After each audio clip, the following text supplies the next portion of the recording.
السلام علیکم ورحمت الله وبرکاته. خدای دې وکړي چې ټول روغ جوړ او خوشحاله اوسئ. امید لرم چې ژوند به مو ښه روان وي. موږ په مخکې درسونو کې هم د فرانسوي ژبې یو څو جملې، وربونه او لغاتونه تدریس کړل. که چیرې هغه ویډیو مو نه وي لیدلی نو تاسو کولی شئ چې په ډسکرپشن کې آی بټن کې او د ویډیو په آخر کې هم لیدلی شئ. او که چیرې چینل مو سبسکرایب کړی نه وي نو چینل سبسکرایب کړئ چې کله مو ویډیو شیر کړو نو تاسو لپاره یو نوټیفیکیشن راشي چې هغه تاسو ووینئ او استفاده ترېنه وکړئ او فرانسوي ژبه زده کړئ. ویډیو لایک او شیر هم کړئ چې نور ملګرو ته هم ورسیږي. او که چیرې کوم مشکل لرئ په کوم ځای کې کوم درس کې مشکل لرئ نو تاسو کولی شئ چې په کمنټ کې راته ولیکئ چې راتلونکې ویډیو د هماغې په باره کې جوړ کړم او تاسو ته تدریس کړم.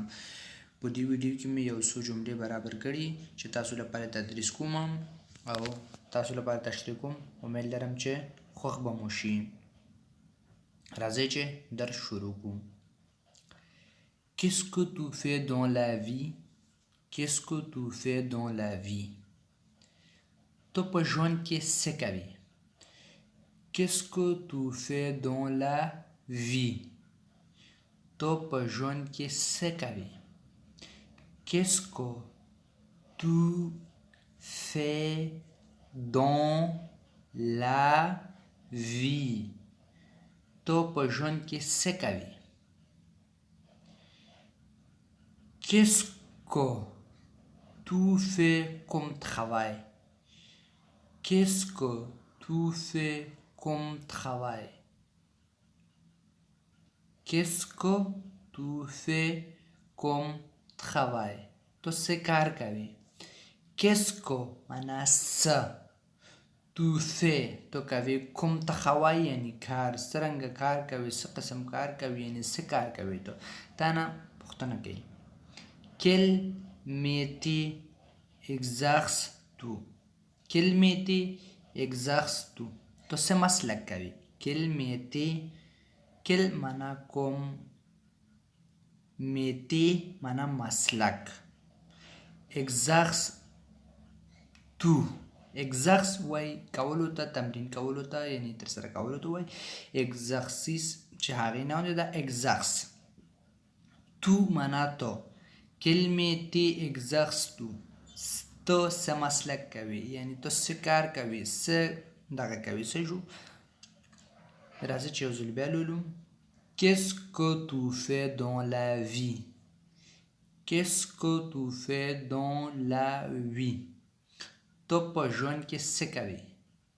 Qu'est-ce que tu fais dans la vie? ته په ژوند کې څه کوې. Qu'est-ce que tu fais comme travail?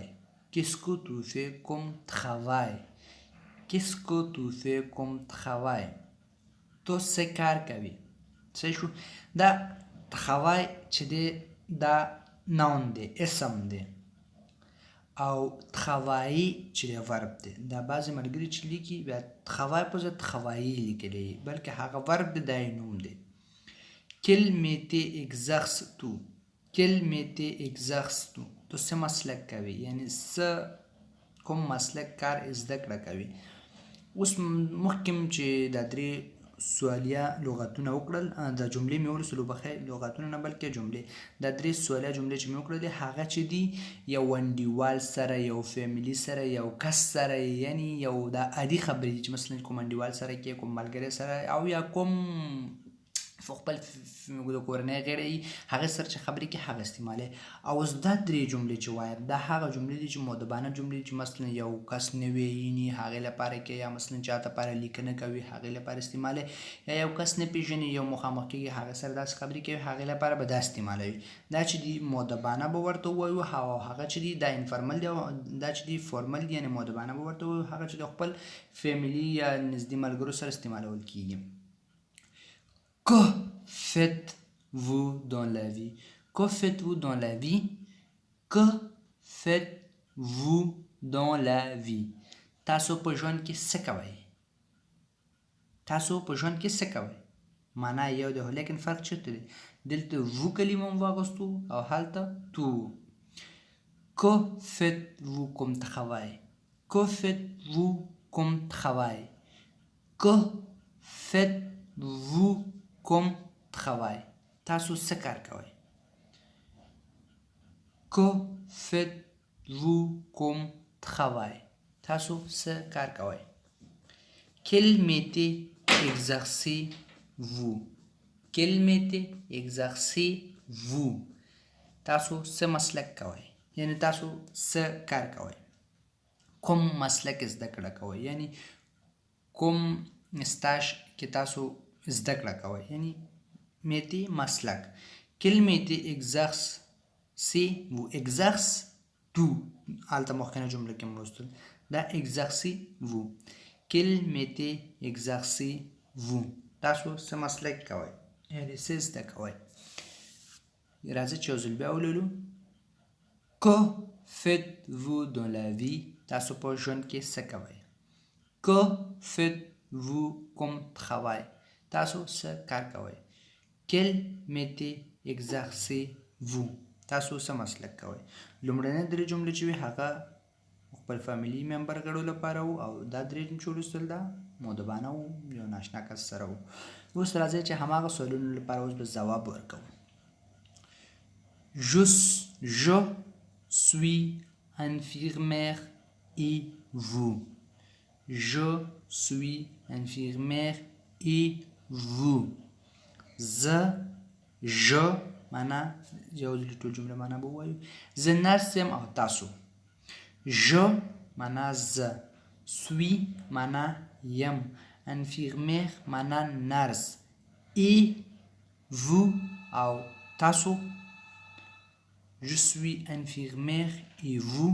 زه نرس یم او تاسو. خو لیکن دلته فکر وي چې infirmière چې دی دا ښځینه لپاره دی، ښځې لپاره دی. Je suis infirmière et vous? څه شو؟ زه نرس یم او تاسو. Je suis écrivain. Je suis écrivain. زه یو لیکوال یم. Je suis écrivain. زه یو لیکوال یم.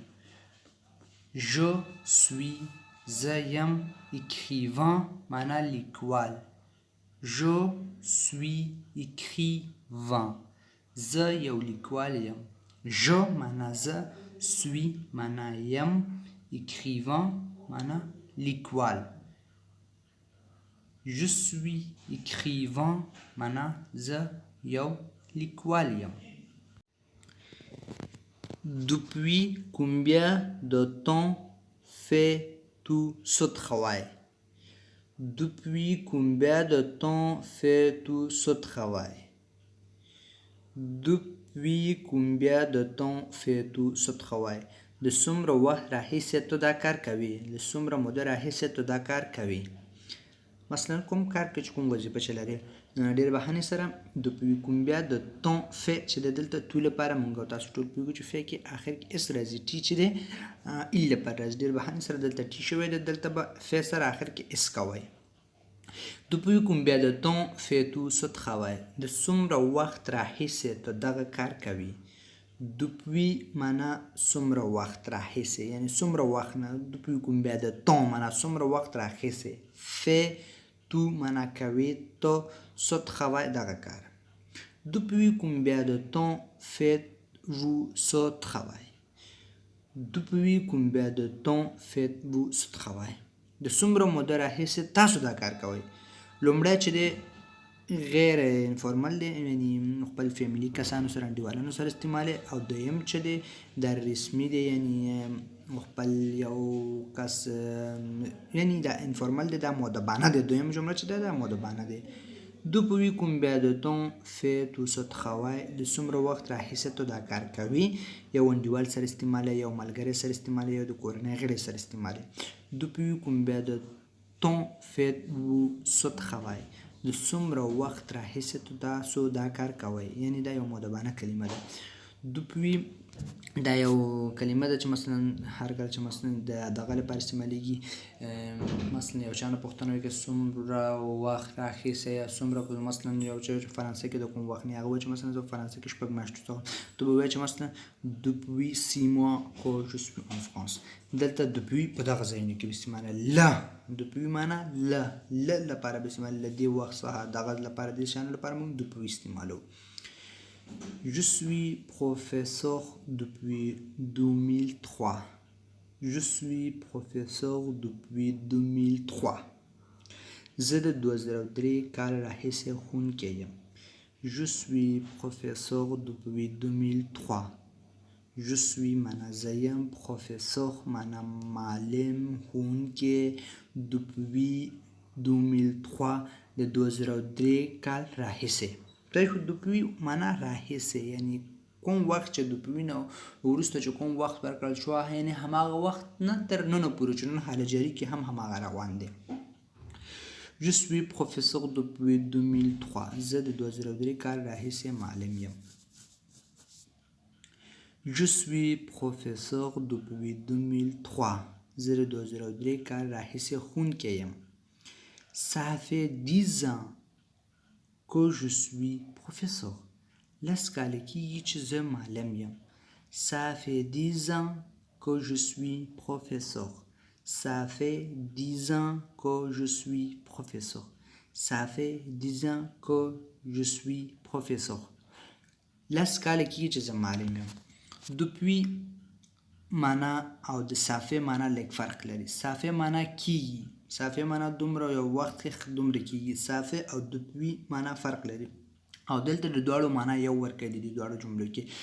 څنګه هر کله چې دوپوی چې راغی هغې معنا یعنی کوم وخت نه چې ویل شو هماغه وخت راخیستې له هماغه وخت نسی شو او بیا د صافه هغه وخت کې د دوپوی معنا ورکوي کوم وخت کې چې صافه د جملې په اول سر کې راشي یا منځ کې راشي خو لیکن صافه نه وروسته د یو موده راشي موده نه وروسته که کلمه راشي صافه که چې راغی بیا دا د دوپوی معنا ورکوي.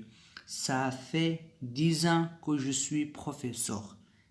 Ça fait 10 ans que